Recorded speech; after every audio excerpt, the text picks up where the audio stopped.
Taliban tử chiến quyết giành lấy thành trì cuối cùng ở Afghanistan. Taliban cấm âm nhạc, sát hại người hát rong. Tổng thống Biden gọi nhiệm vụ sơ tán là phi thường, chỉ trích ông Trump và ông Ghani. 30.000 ca nhiễm mới mỗi ngày, người Anh bình thản chấp nhận cái giá của tự do. Giới khoa học Brazil muốn bào chế thuốc chữa Covid-19 từ nọc độc rắn. Mỹ, đường cao tốc đứt gãy giữa siêu bão, 12 người thương vong. Tất cả sẽ có trong bản tin đặc biệt cập nhật những tin tức nóng nhất trên kênh FPNC.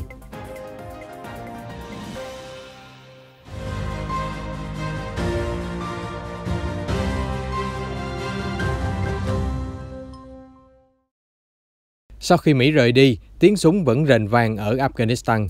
Vào tối thứ Hai, lực lượng Taliban đã đụng độ ác liệt với nhóm quân kháng chiến ở thung lũng Panjshir, phía bắc thủ đô Kabul. Trận giao tranh khiến ít nhất 7 chiến binh Taliban vong mạng. Kể từ sau sự sụp đổ của Kabul hôm 15 tháng 8, thung lũng phía bắc thủ đô chính là thành trì cuối cùng chưa rơi vào tay Taliban.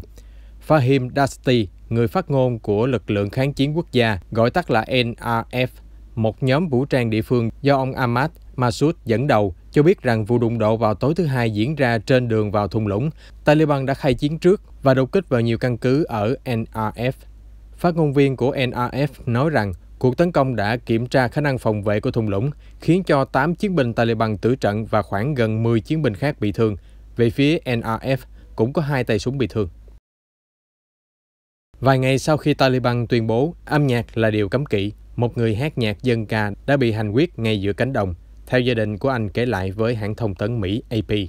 Cụ thể, hôm thứ Sáu tuần trước, một số chiến binh Taliban đã tìm đến nhà và còn uống trà với ca sĩ dân gian Fawad ở thung lũng Andarabi. Sau đó, nam ca sĩ bị bắn tử vong ngay giữa cánh đồng. Con trai của nạn nhân cho biết, ông ấy chẳng có tội gì cả. Bố tôi chỉ là một ca sĩ mang niềm vui đến cho mọi người. Phát ngôn viên Taliban Zabihullah Mujahid nói với IP rằng đang tiến hành điều tra vụ việc. Trước đó vài ngày, ông Mujahid nói với New York Times, âm nhạc không được tồn tại theo luật Hồi giáo. Quan điểm này tương tự với giai đoạn Taliban cầm quyền từ năm 1996 đến năm 2001. Tổng thống Mỹ Joe Biden hôm qua 31 tháng 8 phát biểu, nhận trách nhiệm cho cuộc không vận hỗn loạn ở Afghanistan, nhưng nói rằng đó là phương án tốt nhất mà chính quyền của ông có thể lựa chọn. Ông Biden phản biện những lời chỉ trích khi nhất quyết hoàn thành rút quân trước ngày 31 tháng 8, mặc cho khoảng 200 người Mỹ và hàng ngàn người Afghanistan từng giúp đỡ Washington vẫn chưa được di tản. Tổng thống thậm chí gọi chiến dịch sơ tán là một hành động phi thường, xét trên những hoàn cảnh xoay quanh sự kiện lịch sử này. Cụ thể, ông Biden chỉ trích sự kém cỏi của chính quyền cựu tổng thống Ghani vì nhanh chóng đầu hàng Taliban. Đồng thời, ông chủ Nhà Trắng nhấn mạnh vai trò của cựu tổng thống Donald Trump khiến Mỹ và đồng minh phải rút quân khẩn cấp. Thỏa thuận mà ông Trump ký với Taliban bao gồm việc phóng thích 5.000 tù nhân hồi năm ngoái, bao gồm một số chỉ huy chiến tranh của Taliban, những người hiện đang nắm quyền kiểm soát ở Kabul. Khi tôi tiếp quản chính phủ, Taliban đã phát triển năng lực quân sự mạnh mẽ nhất kể từ năm 2001. Nhờ đó, kiểm soát và giành quyền chủ động trên một nửa lãnh thổ Afghanistan, trích lời ông Biden. Hiện giờ, Taliban kiểm soát một vùng đất rộng lớn hơn cả thời điểm năm 2001, tức là trước khi Mỹ bắt đầu cuộc chiến khiến 2.500 binh sĩ nước này thiệt mạng. Ngoài ra, xung đột còn cướp đi sinh mạng của hơn 240.000 người Afghanistan và tiêu tốn 2.000 tỷ đô la. Chuyển sang các tin tức khác, gần 60.000 fan bóng đá tập trung ở sân vận động Emirates, thủ đô London của Anh vào Chủ nhật 2 tuần trước, hò hét trong trận Chelsea thắng Arsenal.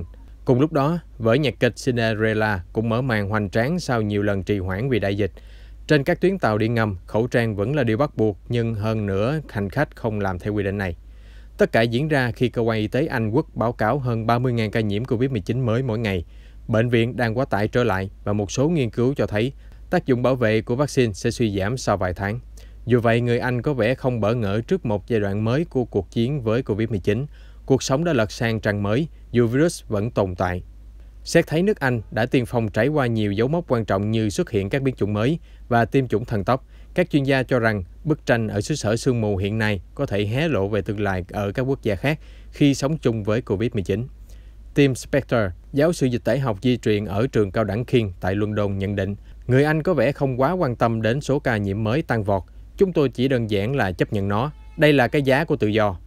Một phần lý do cho sự bình tĩnh của công chúng Anh là mặc dù số ca nhiễm tăng cao nhưng vẫn thấp hơn đáng kể so với dự báo của chính phủ lúc bắt đầu nới lỏng phong tỏa hồi tháng 7. Ngoài ra, đa số người Anh đã tiêm chủng và tỷ lệ ca bệnh nặng không quá cao.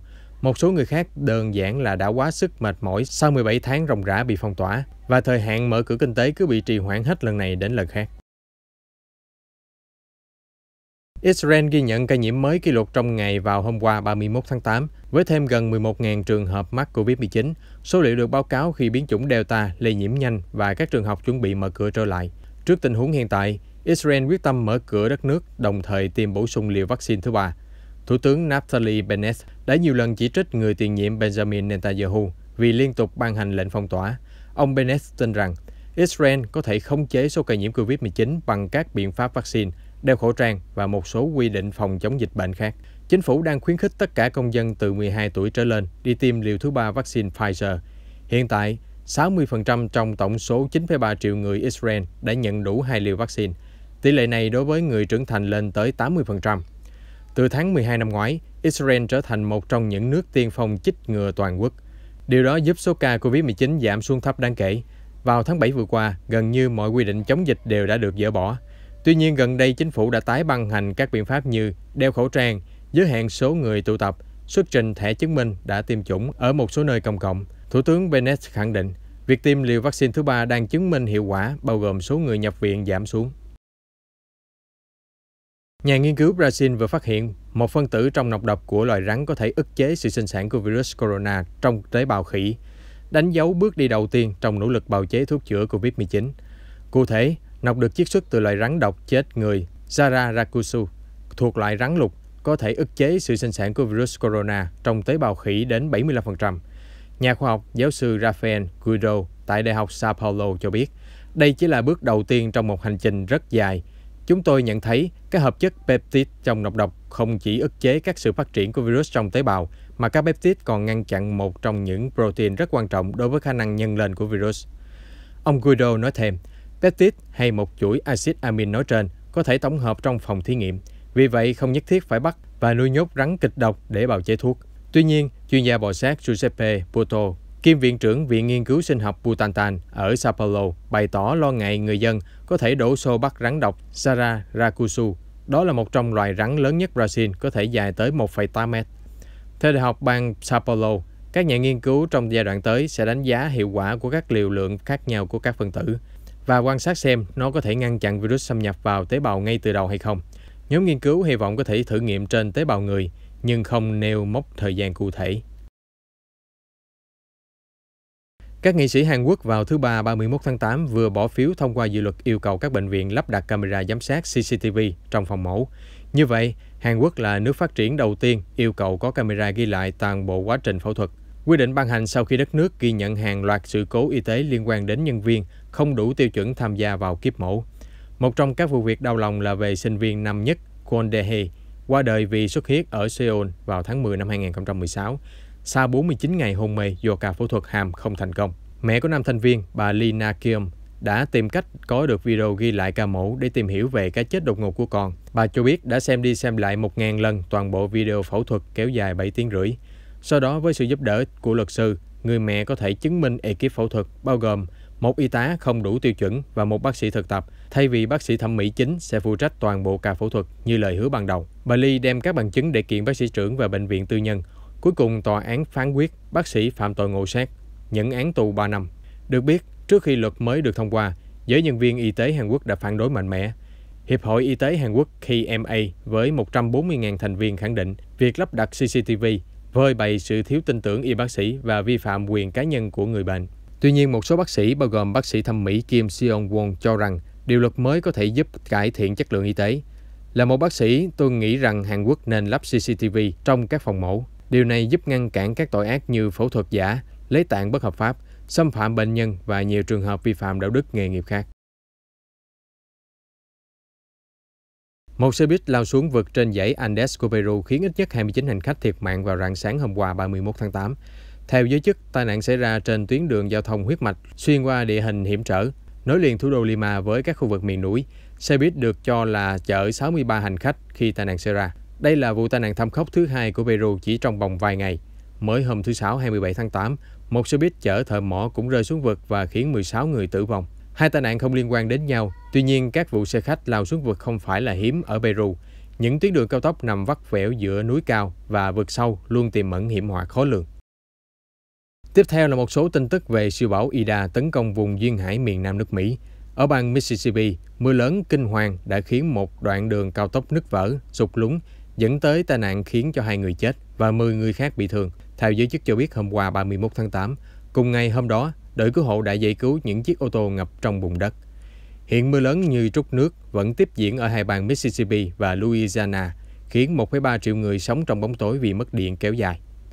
Trong khi đó, một thách thức mới là sau khi bão đi qua, nhiều nơi ở hai tiểu bang dự báo sẽ trải qua đợt sóng nhiệt nghiêm trọng, nhiệt độ có thể lên tới 40,5 độ C trong tuần này. Bão Ida đổ bộ đất liền nước Mỹ vào hôm Chủ nhật, mạnh cấp 4 trong thang đo 5 cấp.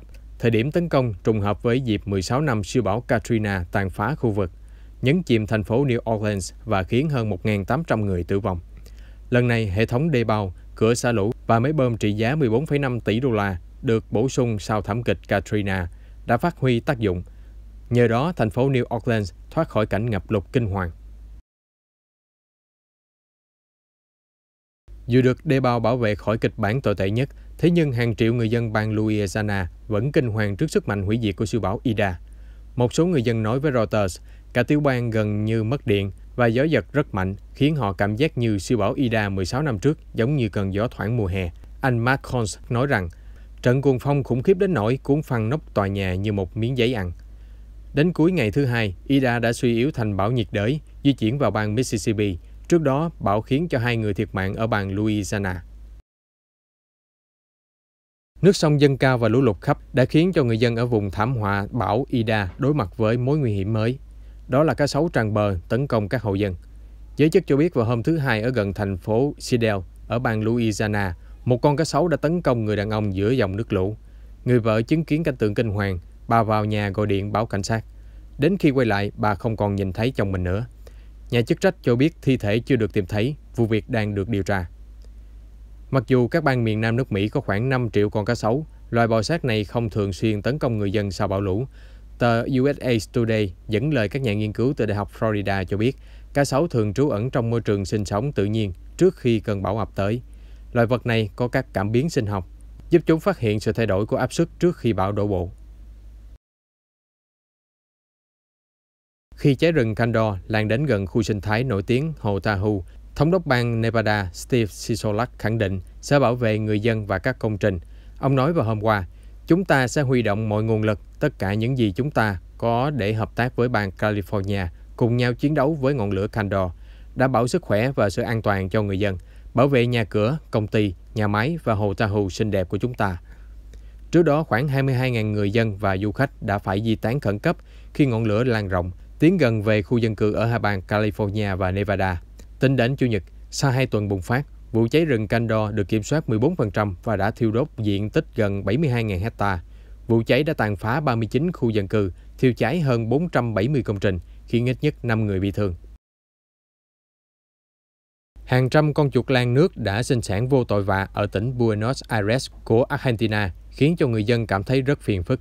Loài động vật này vốn sinh sống ở nơi ngập nước, thế nhưng quá trình đô thị hóa nhanh chóng đã biến vùng đất hoang trở thành khu phố hiện đại và giàu có, nơi mà những con chuột làng nước chia sẻ không gian sống với các cư dân thượng lưu.